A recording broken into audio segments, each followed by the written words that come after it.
Muchísimas gracias. Bueno, el título de mi conferencia podría llamar a engaño. Se podría interpretar que con la expresión oro y llamas estoy contraponiendo a estas dos figuras de la cultura alicantina, Rafael Altamira y Gabriel Miró, pero nada más lejos de la realidad. En todo caso, lo que me gustaría es explorar los puntos de encuentro entre estos dos intelectuales. Una de las manifestaciones de su confluencia lleva precisamente este título, Oro y llamas.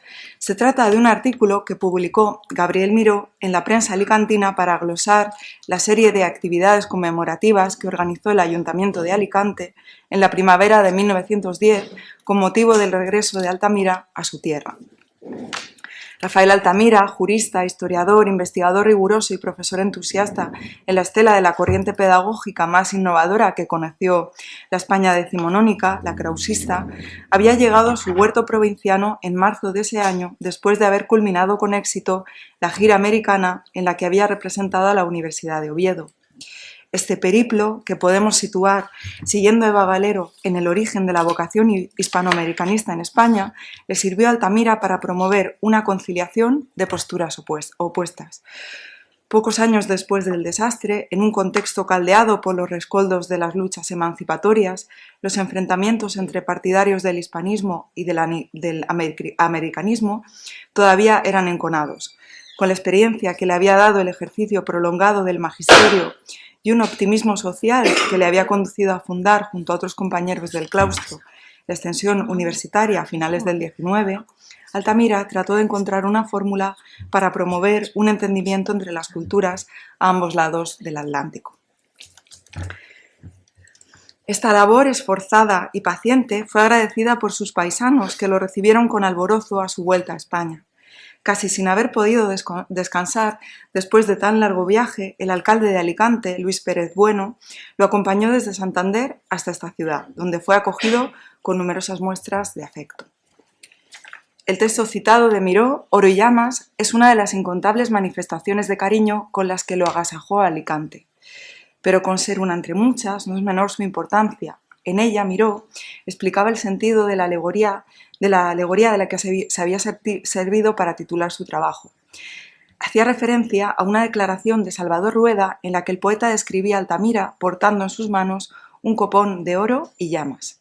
Para Miró, junto al oro, símbolo de su conocimiento y de su dominio de la ciencia, y las llamas, emblemas del amor a su patria y a sus hombres humildes, Altamira llevaba en el copón el holocausto de sangre de una vida dedicada, con sacrificios y trabajos innumerables, a la regeneración de la sociedad española. Tanto la sabiduría como el compromiso cívico son rasgos de Altamira que Miró destaca en otros de sus artículos. No puedo entrar ahora a explicar, ¿no?, el contenido de cada uno de ellos, publica 3, pero en todos ellos siempre destaca esa sabiduría, ¿no?, y ese compromiso cívico de Altamira. Los testimonios de admiración profesada por Miró a Altamira abundan también en las escasas cartas que el primero le envió a su ilustre paisano. Hay muy poquitas cartas, pero en ellas siempre se muestra que Miró lo admiraba muchísimo a Rafael Altamira. Y Rafael Altamira también era muy cariñoso en sus respuestas, porque se conservan a veces algunos comentarios que incluía en la propia carta que le había enviado Miró, donde pues se ocupaba de darle una respuesta, ¿no?, a Miró sobre los temas por los que Miró le preguntaba. No puedo entrar a explicar tampoco el contenido porque me desviaría mucho del tema, pero sí me interesaba destacar que cuando se encontraron en Alicante, Altamira fue muy afectuoso con Miró. Y sobre todo, cuando se despidieron, le dijo: a usted solamente le pido una cosa para bien y honra de Alicante, que no deje jamás de escribir, que no deje de hacer literatura nunca, ¿no? Que es una muestra también de esa admiración que sentía como él, por él como intelectual.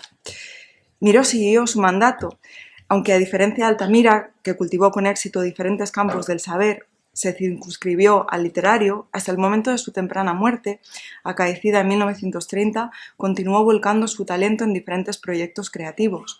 Habiendo desarrollado cada uno su labor en la parcela que le era afín, su producción destaca en ambos casos por su meticulosidad y su elevada calidad. No obstante, como subrayan Figueras Pacheco y Ramos, el reconocimiento público que obtuvieron ambos intelectuales fue muy desigual, ¿no? Eso ocurrió también, lo mismo ocurrió con otros intelectuales alicantinos, Azorín, Arniches, gozaron de mucho más predicamento que Miró. Entre las causas, pues se han señalado algunas de índole personal, otras de naturaleza coyuntural. Esas causas ya las han explicado críticos mironianos de renombre como Mariano Vaquero Goyanes, Miguel Ángel Lozano Marco, Ángel Luis Prieto de Paula, Enrique Rubio Cremades. Entonces, me parece que ya están suficientemente explicadas, ¿no? Ahí. En cualquier caso, esa afinidad psicológica e intelectual entre Altamira y Miró es muy evidente. Y lo mismo ocurre con sus respectivas producciones literarias. Con ser tan personales ambas y muy diferentes incluso en su propia evolución, no hay que olvidar que Altamira cultiva su obra creativa durante un periodo mucho más acotado, se advierten numerosas confluencias entre los dos. Ambos escritores destacan por su sensibilidad y su atención a los más pequeños detalles. En línea con las innovaciones que se estaban introduciendo a principios del XX, los dos eligen como protagonistas de sus relatos a seres contemplativos y filosóficos que podrían entenderse como sus respectivos trasuntos literarios. Asimismo, en lo relativo al plano formal, tanto Altamira como Miró concilian el rigor y la exactitud verbal con la voluntad de estilo, evidente por el empleo de un tono lírico y evocativo que dota de gran belleza a sus descripciones. Estas últimas, trazadas con esmero por ambos, son piezas de sus respectivas producciones muy estimables, por ser los dos grandes pintores del espacio natural, especialmente del paisaje levantino. En relación con esto, probablemente uno de los aspectos más valiosos de sus respectivas obras narrativas sea el primor con el que han reflejado la naturaleza, y ese es también su punto de conexión más notable, como ya advirtieron Juan Antonio Ríos y la investigadora homenajeada hoy aquí, María Ángeles Ayala Aracil.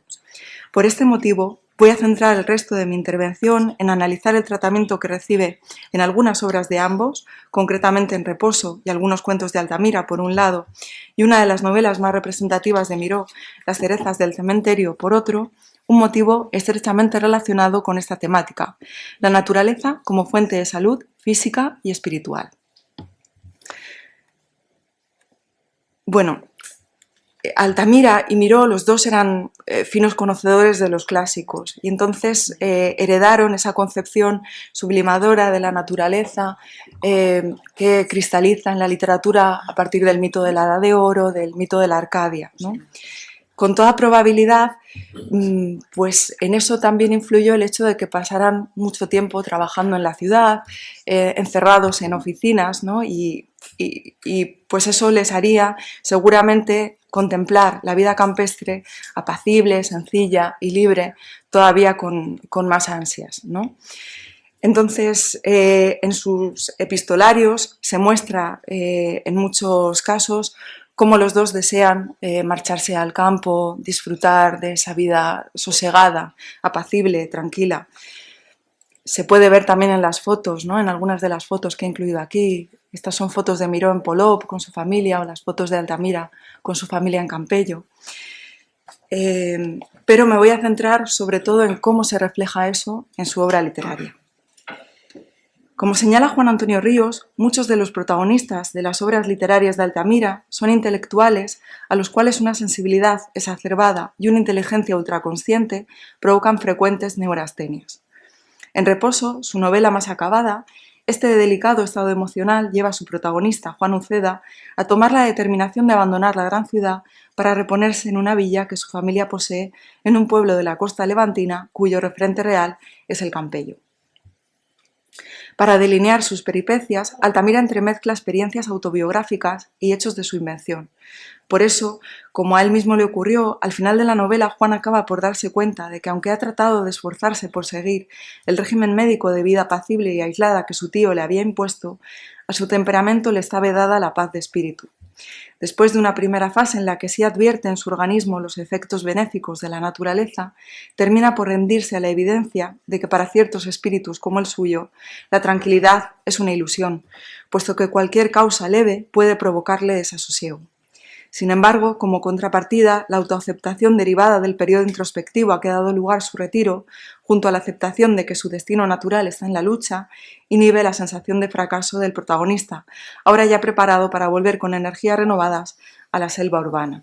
Esto también lo menciona Altamira en La literatura del reposo, ¿no? Que es un ensayo incluido en Psicología y Literatura. Sin poder desarrollar tan cumplidamente como lo había hecho en Reposo los caracteres psicológicos de los seres que los pueblan, en muchos de sus cuentos rurales incide en estas mismas ideas, ¿no?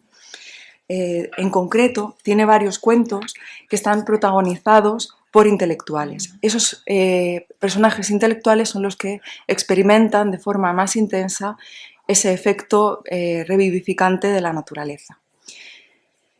Si en todos los casos la naturaleza se concibe como un remedio, las cuitas que afligen a los que buscan su efecto benéfico pueden ser diversas. Por ejemplo, en Desengaños, Emilio Ferrera se pierde en el monte para aliviar los rigores de una pena amorosa. No obstante, el motivo que provoca en el grupo más nutrido de cuentos el abandono de la ciudad y la búsqueda de la paz rural suele ser una dolencia grave. Esto es lo que ocurre en varios cuentos como en La Sierra, Flores de invierno y La romería. Pero como ya sucedía en Reposo, la naturaleza no consigue obrar el milagro de la recuperación.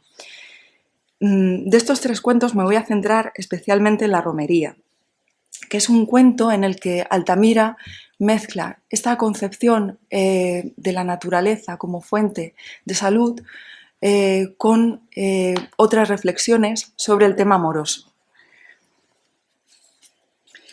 Me interesa mucho el final del cuento porque en él los dos personajes principales, Félix, que es un muchacho que se ha trasladado al norte porque quería curarse de una dolencia muy grave que está aquejándole, y Ricarda, que es una chica a la que ha conocido allí en ese reposo en el campo, se van cuidando mutuamente y al final se acaban dando cuenta de que están enamorados y el cuento se cierra con ese diálogo mudo que entablan Félix y Ricarda, que es un símbolo de la victoria, aunque efímera, del amor sobre la muerte. Me interesa especialmente esto porque me ayuda a vincularlo con Las cerezas del cementerio, donde el protagonista también se llama Félix, ¿no? Que es una de las obras más conocidas de Miró. Félix se encontraba en Barcelona estudiando para ser ingeniero cuando sintió que se le recrudecían algunos de los síntomas de un mal que ya lo había aquejado cuando era pequeño. Entonces su padre, preocupado, le escribe una carta en la que le insta a dejar la ciudad y volver a su pueblo levantino junto a su familia.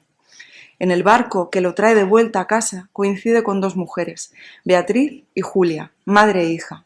En los sucesivos encuentros que va teniendo con ellas, descubre que Beatriz fue muy amiga también de un tío suyo, Guillermo, ya fallecido, con el que todos le comparan. La familia de Félix, que secretamente culpa a Beatriz de la muerte desgraciada de Guillermo, intentando impedir que la relación entre ambos se afiance y deseando que el contacto con la naturaleza fortifique al muchacho, lo envía a las tierras de otros parientes apartadas y lejanas. Pero Beatriz y su marido deciden trasladar su residencia precisamente a esta misma localización ese verano, por lo que los lazos que habían comenzado a estrecharse en su localidad se van anudando en el retiro campestre.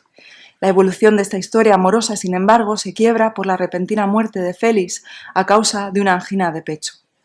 Como ya ha señalado Miguel Ángel Lozano, los dos grandes impulsos que mueven a este joven idealista, soñador e hiperestésico que es Félix son el deseo de fundirse con la naturaleza y el de elevarse espiritualmente a través de la sublimación de un gran amor. Pero ya en el campo se produce el desengaño, pues se da cuenta de que pese a que el paisaje natural le seduce con sus continuas lindezas, la vida rural no está exenta de brutalidad ni de crueldad. Y paralelamente toma conciencia de que su temperamento sensual le impide plegarse a los convencionalismos que imperan en la sociedad, al sentir su espíritu simultáneamente zarandeado por diferentes promesas de felicidad amorosa. El fondo filosófico nietzscheano sobre el que se apuntala el argumento y la tensión continua entre Eros y Thanatos, que va articulando los sucesivos episodios, alcanza su clímax en esa escena final en la que las mujeres que amaron a Félix comulgan la esencia de su cuerpo encerrada en las cerezas crecidas en el cementerio donde reposan sus restos. De este modo, aunque Félix tampoco consigue recuperar en la naturaleza la salud perdida, sí logra, por el efecto de la transustanciación de su esencia en los sazonados frutos del cerezo, fundirse con el absoluto, materializado en la eterna corriente de la vida y del amor. En conclusión, si bien ambos intelectuales, por afinidad con la cultura clásica, heredan una visión sublimadora de la naturaleza que han acrecentado los años pasados en la gran ciudad y la nostalgia de su paisaje natal, no por ello son menos conscientes del influjo que tienen sus proyecciones humanas sobre la percepción del entorno físico. En el caso de la obra de Altamira, la idea que se trasluce en sus cuentos y en su principal novela, Reposo, es la de que el cambio de localización, desde una urbana hacia una rural, no puede comportar por sí mismo la recuperación de la salud, puesto que su pérdida no está relacionada con una causa exterior, sino interior. Así, la sobreexcitación inherente a los espíritus sensibles impide a estos encontrar el sosiego, sea cual sea el contexto en el que habiten, destinados como están a una lucha continua.